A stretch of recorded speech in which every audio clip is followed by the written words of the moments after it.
It's Monday, and that so happens to be the day that I like to talk about monsters. Hello, everybody. I am Geoff Arbuckle, and this is Monster Mondays, presented to you by Film Seizure. This week, I wanted to follow up on a sequel to a movie that I had covered previously before. Back about a year and a half ago or so, I had done a little animated month, and I talked about the first Hotel Transylvania movie that was released in 2012. Well, let's return to those spooky settings of Hotel Transylvania 2. This came out in 2015. It was directed again by Genndy Tartakovsky, who, of course, really kind of made a lot of the waves that he made with series like Samurai Jack and so forth. This was co-written, as was the first, by Robert Smigel, who had done a lot of stuff on Saturday Night Live. The other co-writer on this movie is Adam Sandler. And, and I know I had talked about how you really don't know if you really want to trust anything that Adam Sandler does. Sandler makes not particularly great comedies. However, I think he really did do very well with the Hotel Transylvania series. It is also kind of interesting that each one of these sequels got better reviewed than the previous one. The first movie wasn't a gigantic hit with critics. I think it was a bigger hit with people who were relatively surprised that this movie that is very much a modern kids type of movie with a lot of loudness, with a lot of kind of random humor that gets thrown in. I think a lot of people who kind of don't really care much for that really did kind of appreciate the first, and this one was a little bit better liked, and the third one, whenever I get to that one, was even more liked, and each one were pretty sizable international successes in terms of box office gross. But I brought up Robert Smigel, who had done a lot of stuff with Saturday Night Live. Probably what most grown-ups will know him best for is doing the cartoons that used to be on in the 90s on Saturday Night Live for the ambiguously gay duo, the kind of Batman and Robin analog where everything they did kind of confused their villains to think that they were like super gay. It's a really, really funny cartoon, and it was something that and I think Robert Smigel also had was kind of involved with some writing and stuff like that with Saturday Night Live in the 90s. But you can tell that he has a particular flair for not just the random type of humor. I think he kind of knows what will make kids laugh, but he's also, you see that he's very appreciative of the kind of classic monsters idea. So, as I said, each film was a pretty sizable success at the box office internationally. All of the movies, stateside at least, doubled their roughly $80 million budget. And I think each one of the movies, or at least the first two movies, were released, I think, in September, kind of ahead of the Halloween season. The third one, which we'll talk about at some point down the line, is most definitely a summer movie.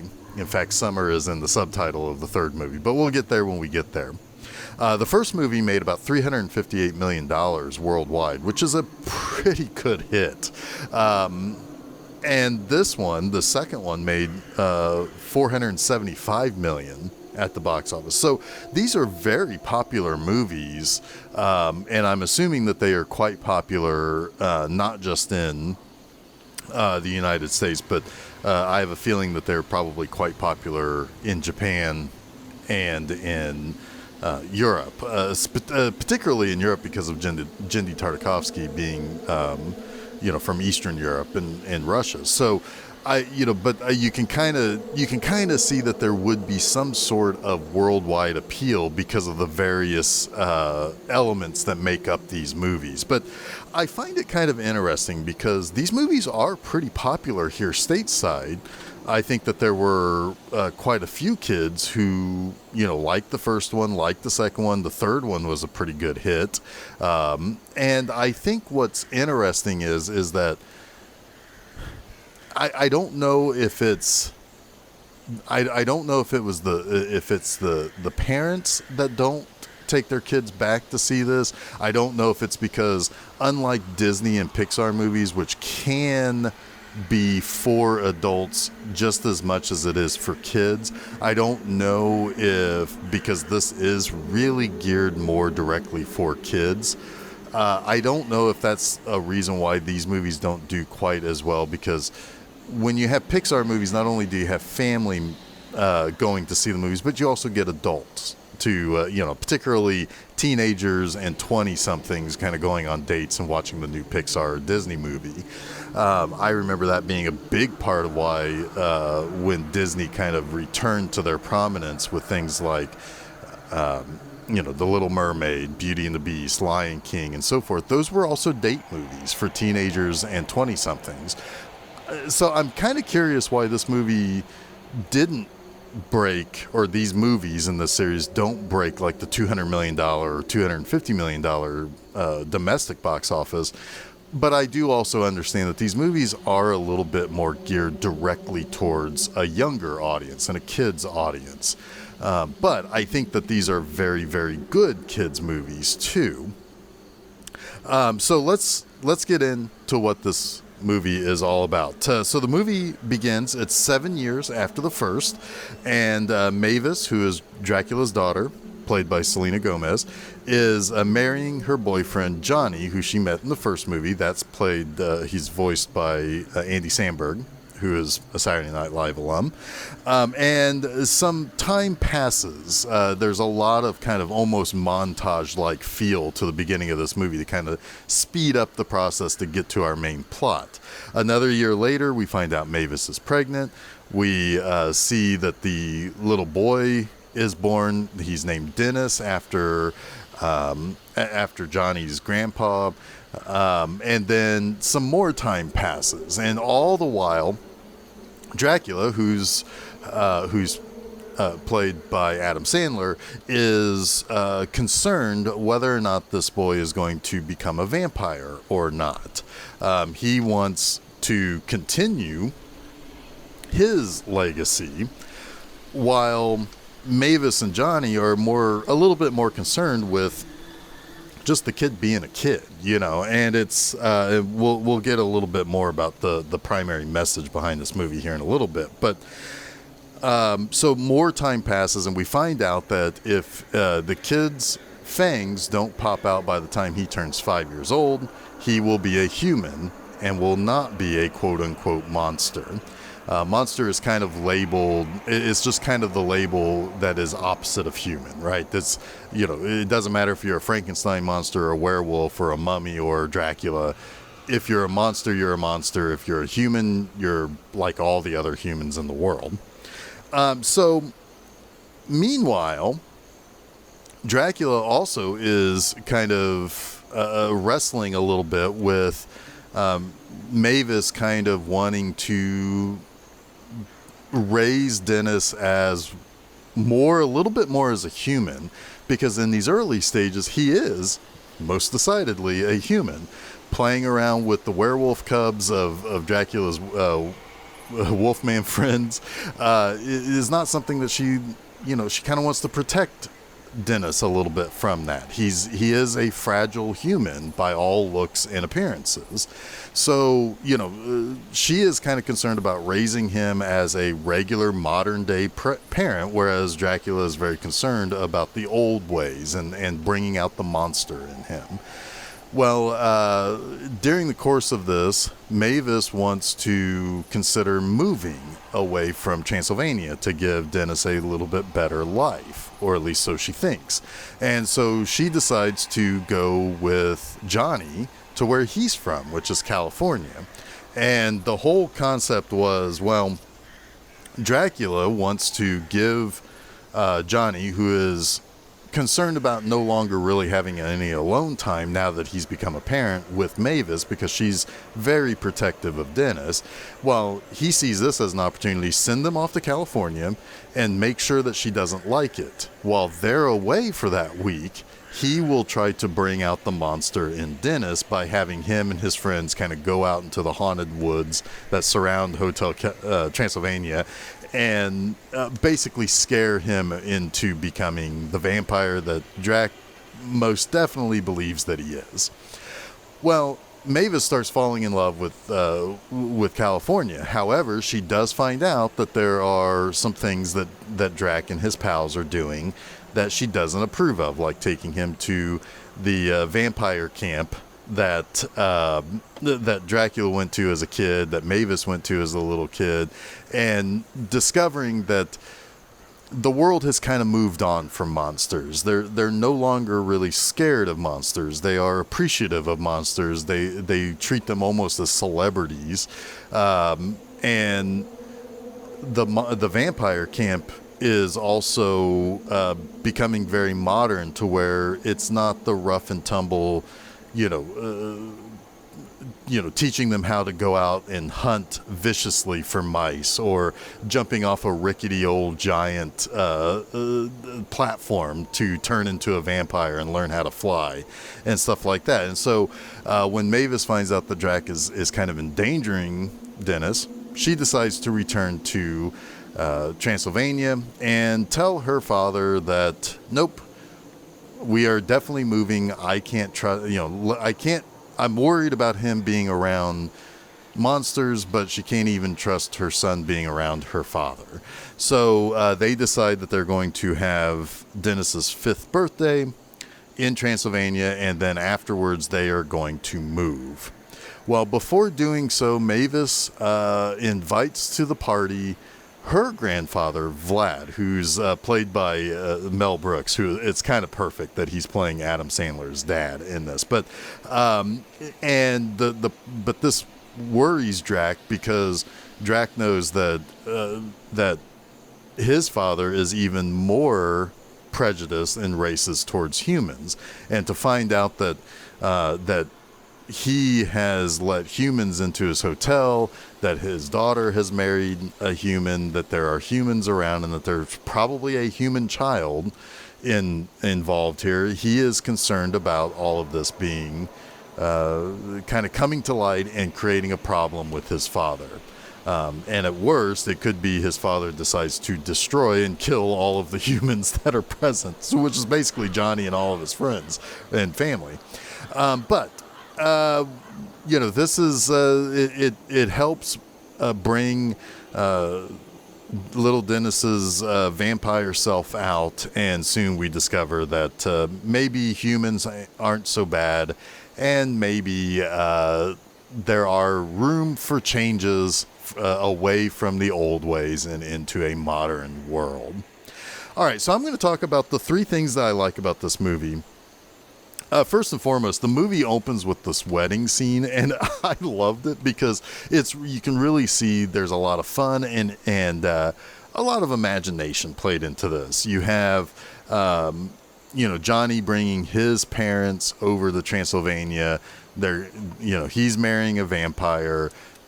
Of course, all of the vampire friends and family and all of the people who come to celebrate are all various different types of monsters as well. And it's just, even down to the wedding cake being an actual monster, where essentially the cake gives birth to little baby pieces of cake, and they cry and beg and scream for the mama cake while people are trying to figure out if they're going to eat the babies.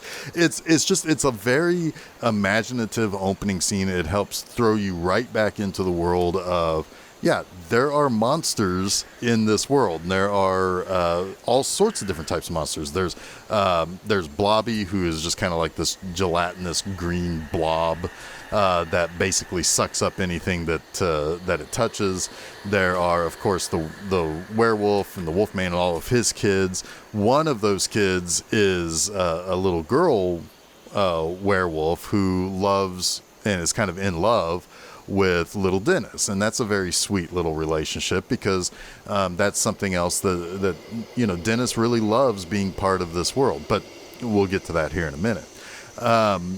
So you have all of these various different types of monsters, and of course there's a lot of like pictures being taken of the ceremony and stuff, and it's funny because of course whenever Johnny's getting a picture with Mavis or with Mavis and Drac, of course they're vampires, they don't show up in the pictures when they're developed. It's a lot of fun that they're having at not just at the expense of humans experiencing all of these different types of monsters, but also at the monsters themselves and the various personalities that they've shown in the first movie. And it's just a great little nice way to start this movie. Number 2, there is a scene basically at the climax of the movie where it's kind of a chase scene.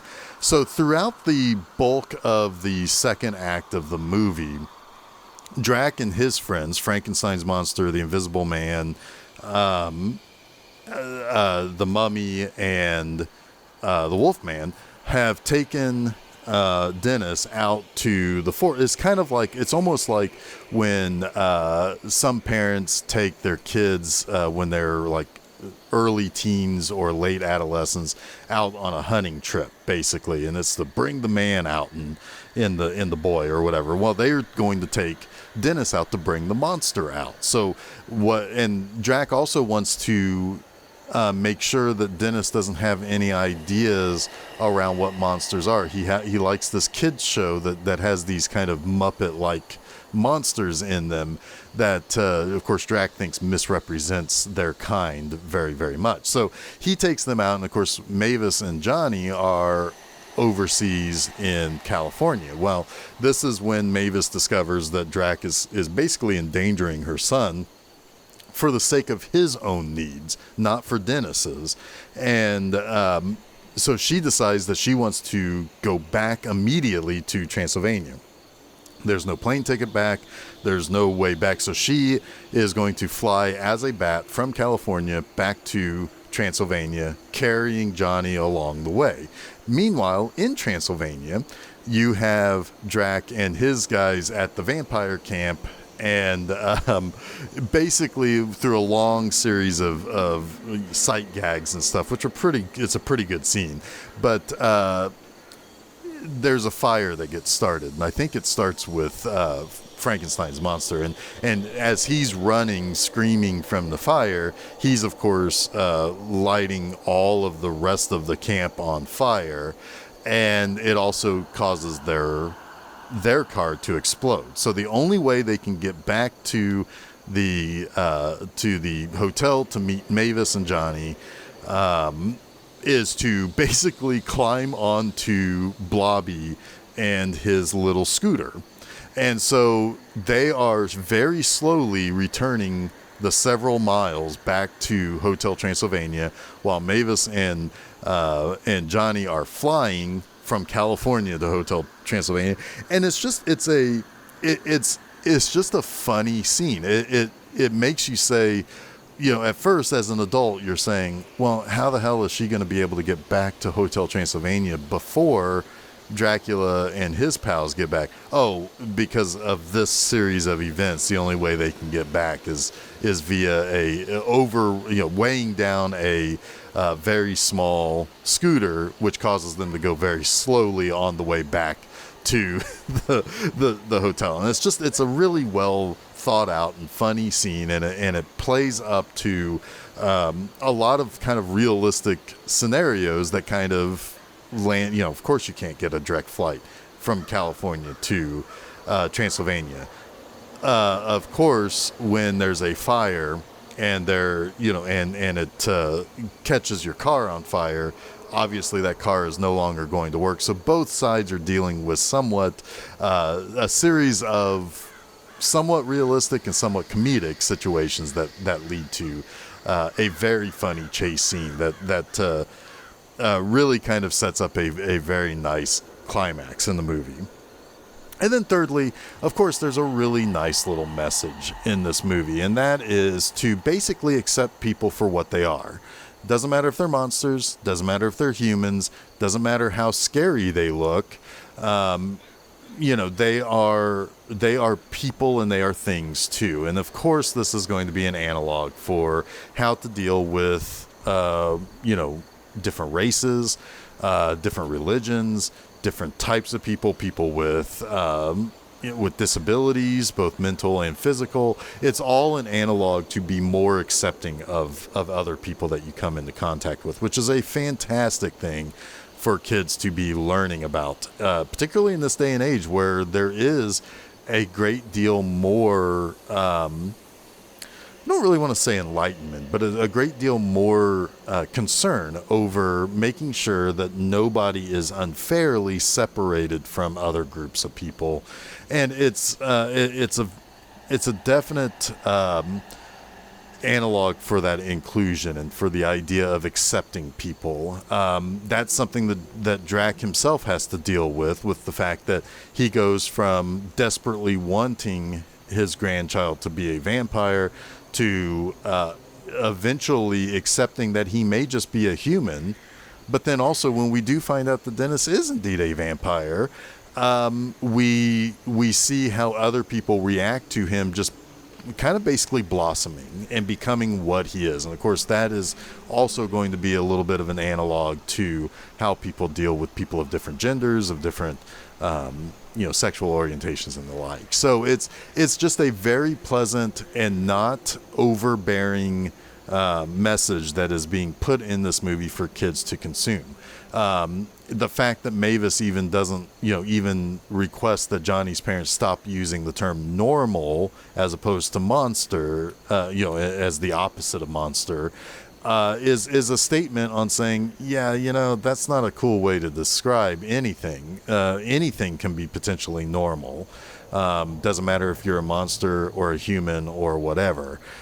So and of course, the big bad at the end of the movie is this bat named Bella that is this kind of bloodthirsty giant vampire bat that hangs out with Vlad, which is Drac's father, who, of course, he is the scary, ugly looking thing, and he doesn't accept humans at all. Humans are to be killed and eaten and so forth. So it's a very well-placed message without it being entirely overbearing for kids. It's just a good message. It's not an obvious propaganda ploy or anything like that. So it's the type of stuff that kids should be seeing and should be seeing in their movies that Disney has done for decades, that other animation flicks or other kids movies have done a very good job of portraying in the past.